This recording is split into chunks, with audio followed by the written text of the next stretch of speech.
Morning, three individuals, three detainees that were in one of our detention vans were struck by the sniper. The sniper thought that he was striking a van with our employees, but he actually hit three of our detainees. There was 10 others in that vehicle. At the time, we did have help from some of our other partners, federal partners. So I do want to thank that help. And we had HSI, ICE HSI, we had FBI, FPS, we had the Department of War, we had Texas DPS, and then I'd like to thank Dallas PD for responding.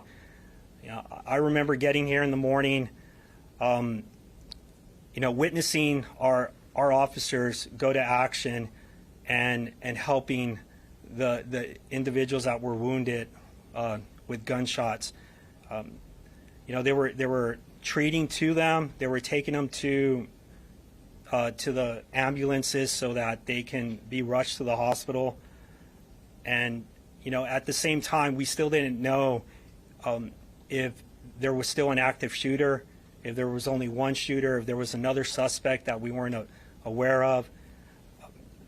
I do want to thank Dallas PD for having their SWAT team arrived here.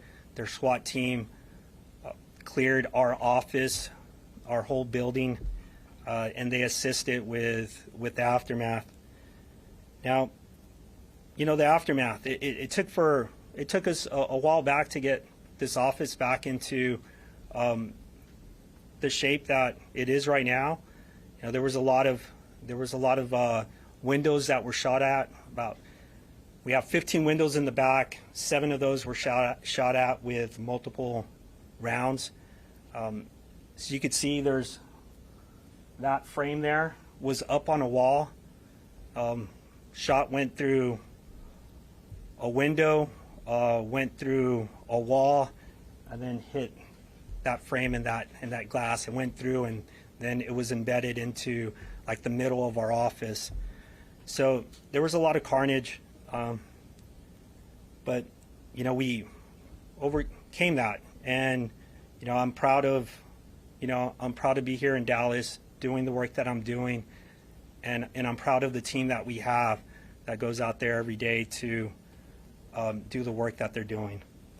I'd like to say that there were many forms of heroism that day. Today, I am honored and proud to welcome Department of Homeland Security Secretary Markwayne Mullin, who is here to recognize 3 of these, heroes. I know he said, the best of the best, and that's correct. I'll go ahead and I'll start off with recognizing Deportation Officer Andres Goche. D.O. Goche demonstrated extraordinary courage during the active shooter incident, making the initial 911 call and providing critical information. He risked his safety to extract multiple detainees from a transport van under fire, enabling them to receive life-saving care and stabilizing them until advanced medical help arrived. Andres Goche.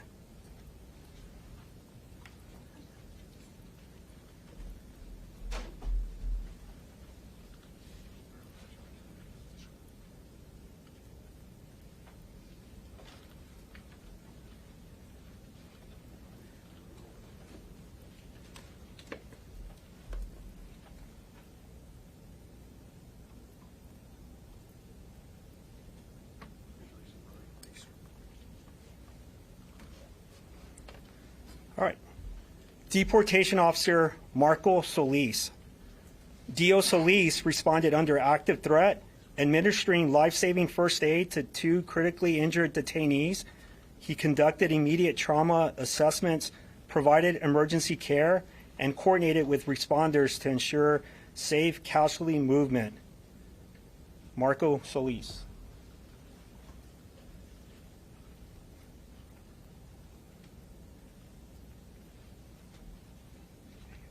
did. I was worried that wasn't going to fit around you.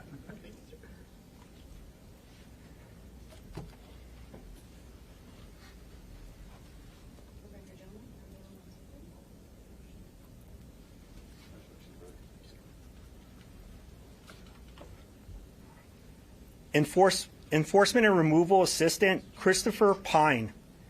ERA Pine administered life-saving first aid to 2 detainees, establishing a casualty care area under duress. He provided direct emergency interventions, coordinated with responders, and sustained patient stability until transfer, directly contributing to the preservation of life.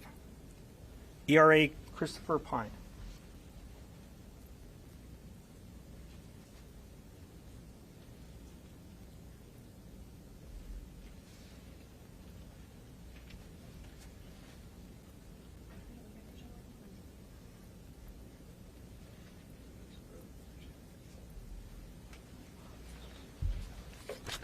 And now I'll pass it on. I'll introduce Congressman Brandon Gill.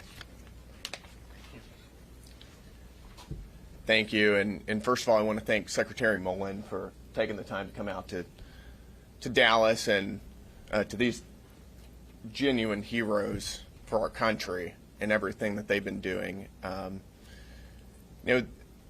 ICE and Border Patrol are on the front lines of not only defending American sovereignty, but keeping our communities safe and ensuring that murderers and rapists and gangbangers are not running loose within our neighborhoods. These are the guys who are making sure that America stays America, that it is a place where we can raise our kids safely and in communities that are conducive to American flourishing. And we're so thankful for the work you guys have done. Over the past several months, we've heard increasingly, really the past year, we've heard increasingly deranged rhetoric from the other side of the aisle. And I hear it every single day in Washington. I know you guys feel the impacts of that. Referring to ICE and Border Patrol as Nazis, as the Gestapo, and far, far worse. And eventually, some lunatic is going to hear that and believe that they are the next Dietrich Bonhoeffer and act on that rhetoric, and that's exactly what happened here. That's the kind of stuff that we are sick of, that makes your lives more dangerous and puts America at risk. These, as it happens, the same people spewing this rhetoric are the same people who are holding up funding for ICE and for Border Patrol. They're given a binary choice. They can either fund ICE and Border Patrol or, on the other hand, make your jobs more dangerous. And Democrats have routinely, for the past several weeks, chosen the latter. So what I'd like to do is say thank you guys so much for the work that y'all are doing here to keep this country safe, to keep our border secure. You guys are true, true heroes, and we appreciate it. And thank you, Secretary Mullin, and of course we're thankful to the Trump administration for fulfilling their promise to keep our country safe. Thank you, Brandon. And I want to point out again that, while we focus daily on getting the worst out the worst, or worst of the worst, we're definitely celebrating the best of the best. And it's frustrating to me when you hear the rhetoric of the left, and they're demonizing law enforcement for simply doing their job. And I'd like to point out that you see the individuals behind me. They're willing to run in and risk their lives for those that were under their protection. Those that the left want to demonize them for arresting because they broke our nation's laws. These three and many others were willing to run towards the gunfire, put their life at risk, put their families at risk of losing their loved ones. And I point out all the time that I guarantee you their family loves them as much as my family loves me, except they are here every single day upholding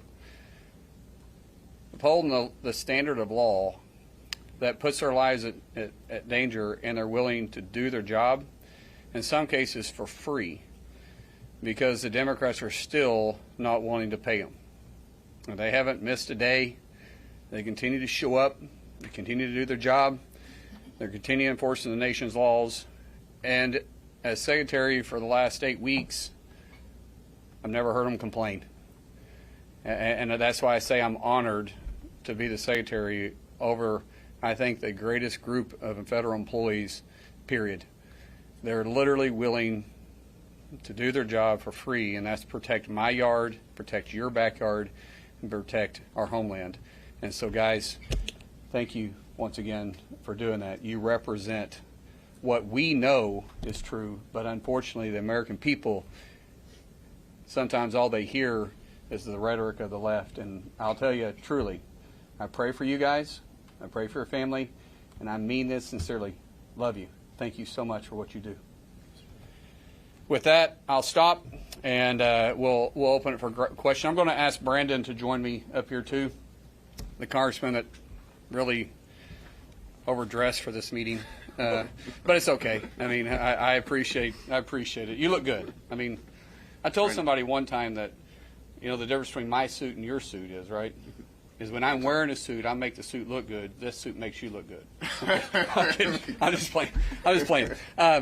So let's open up for questions, and we'll be willing to fill anything you have. Secretary Mullin, Brooke Yes. Miller with Yes. Fox News. We see what's going on in Newark with Delaney Yes. Hall. One officer was just bit in the arm. Then you had another young agitator who was just arrested for telling the officer he's going to kill him and his family. That's right. What are you specifically doing to protect these ICE officers who are just trying to do their job?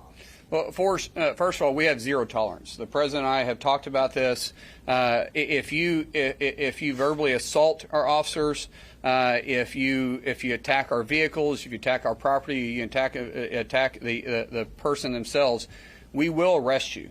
We have absolutely zero issue with you exercising your First Amendment in a peaceful protest. But when you're threatening the lives of an officer, that's verbal assault. When you threaten the lives of their family, that's verbal assault. When you spit on an officer, when you put hands on an officer, when you touch our vehicles, that is assaulting federal property and assaulting a federal officer, and we have zero tolerance. We will arrest you. What I think the best thing that's happened at the detention center in New Jersey right now is the fact that state police finally was able to respond when the Governor Sherrill allowed them to. And it wasn't that state police and local law enforcement didn't want to help. They just were told not to help. We see over and over again in these sanctuary cities and sanctuary states where law enforcement officers, they want to do their job. That's why they signed up to do their job. But so often you have radical left leadership that doesn't allow them to do so. But when they did show up, they quickly realized these aren't peaceful protesters that the radical left politicians were telling you about. These were individuals that were well organized. We've arrested individuals that came in from Portland, not from New Jersey, came from Portland to lead. We've seen that they've been well supplied. We've seen Antifa flags being flown. And once the state police came out, and which, by the way, awesome group of guys, they understand crowd control very well, and they started pushing the individuals back after they warned them, started making arrests. You saw that the situation quickly got under control. And for us, when we first started calling, they were simply saying they didn't have the resources. And it's interesting to me that they finally found the resources and started clearing their streets. We can control our building. We can provide security for our own building. But if the city and state streets, that is their job to do. However, we will do it if we have to protect our employees, to protect the detainees coming in and out, and protecting the property if required to. But right now we have great cooperation, and we hope that continues. And last question is your message to young men and women who might see what's going on and they decide they don't want to enter this force and become an ICE officer because of all the hatred and violence that comes along with it? Right now, our recruiting numbers are pretty strong. Regardless of what the left it likes to say out there, people want to join this mission. It's the greatest mission, period, and it's to protect our homeland. And so regardless of the rhetoric, young men and young women, men and women from other law enforcement is coming in and joining. We're providing the training. We're providing the resources they need to do their job, and we're going to continue to do so. And as I said before, as Secretary of Homeland, it's my greatest honor to be able to represent them, and we want to thank them every single day for doing the job that they do. Secretary Marissa Adamas with CBS News Texas. Just curious what you have to say to the families of the victims. I mean, they died in the custody of the United States. What victims are you referring to? In the shooting. Oh, to here? Last night shooting, yeah. Okay, I first of all, it should have never happened. The rhetoric that the left continues to want to spew out leads to what Brandon said, the congressman said, to this type of reaction, because when you spew it enough, eventually you're going to get someone that's mentally unstable that's going to take those words literally and not realize that it's just political theater. It's just for them to get clicks and for their social media to maybe get some attention. I tell people that in political business, people will hurt you a lot to gain themselves a little. And when the rhetoric we're hearing from the left put people's lives at risk, which has happened here, we're sorry. What we did as officers is we responded and did everything we could to save as many lives that we possibly could during that tragic day, but it should have never taken place. Secretary Mullin, Yes. Jamie Stingel with Associated Press. You suggested that you're going to consider pulling CBP officers from airports you consider sanctuary jurisdictions. Is there any specific plan to do that in the works right now? And have you What I specifically said in New Jersey was, since the state police and the local police says they don't have the resources to be able to respond, then we're going to have to get our resources from someplace else, because we're going to protect our men and women that work for us. And if they're not willing to do that, then we're going to pull resources too. And to pull those resources, the closest resource we have is our CPB officers at the airport. We can flex with those individuals, bring them out. They're licensed officers. We can help provide perimeters, provide security, and then we can allow our SRT to be able to go out and start clearing the streets and doing crowd control. When that takes place, I have to make a decision on my resources, just like the governor and the mayor was making decisions based on their resources. And if we do that by pulling them out of processing flights going into international airports, we will do that, because we have to have resources too. Keep in mind, we're still shut down. So our resources may not be where they should be, but our men and women are still showing up and doing their job. do you have a plan with this in place right now where this is? Right now, yes. Do we have a plan to initiate it? Yes, we have a plan to initiate it if required. We're not required to do it because the state is cooperating with us, and I hope the governor will continue to cooperate with us. The mayor has been very cordial to work with too. The chief of police has been very cordial. And as long as we continue to have this partnership with local and state law enforcement, then there will be no need to do so. And to follow up on that, the Transportation Secretary has been critical of this plan. Have you spoken with him about it? Actually, that's not accurate. The Secretary Duffy and I have been in communication on this. He understands. There was it was misreported out there saying that I was going to stop international flights from coming in, and I believe what he said is that I don't have the authority to do that. I don't.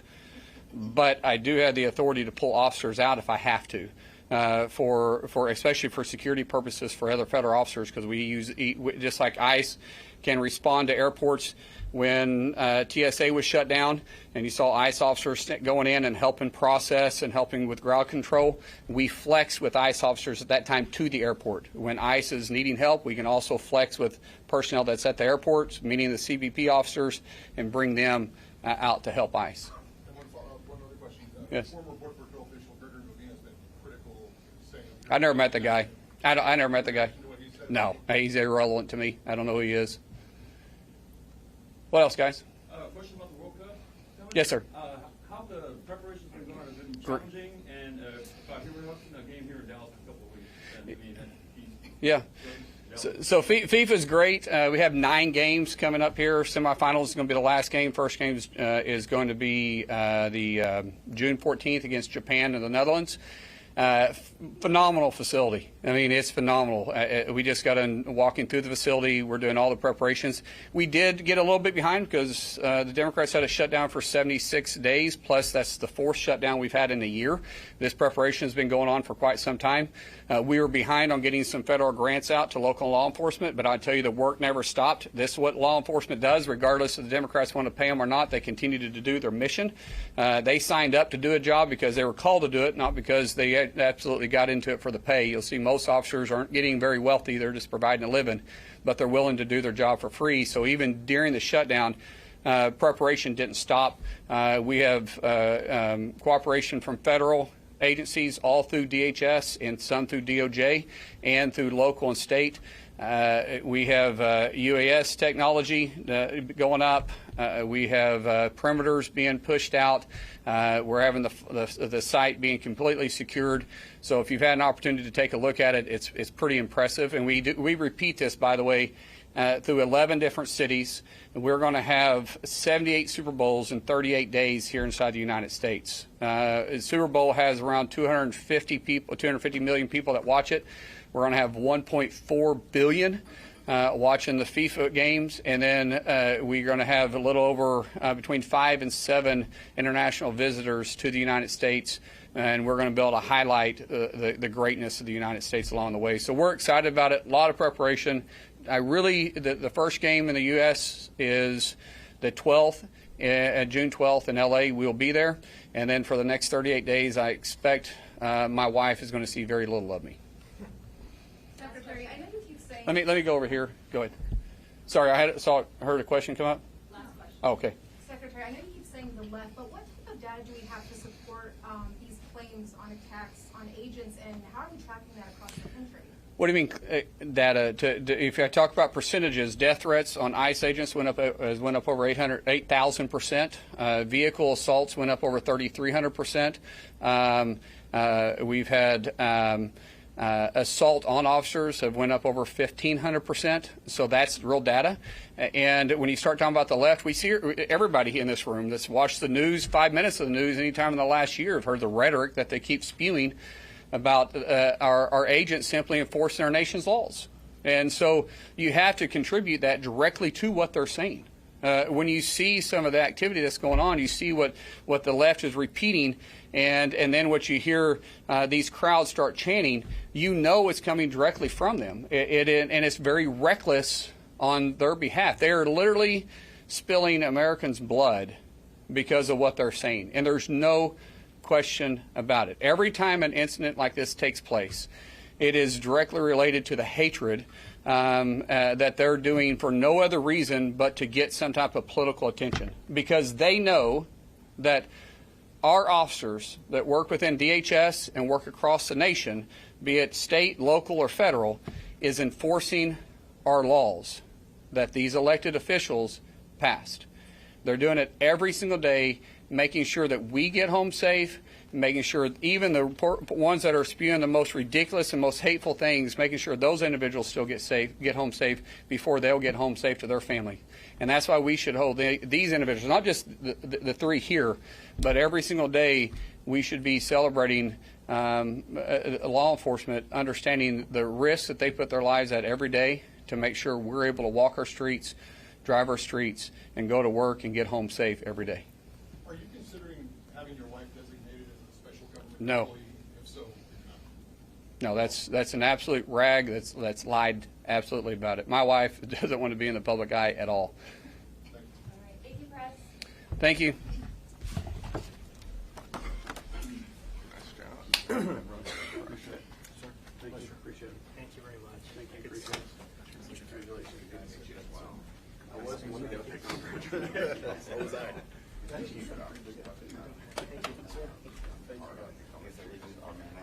What? Thank you. We decided that.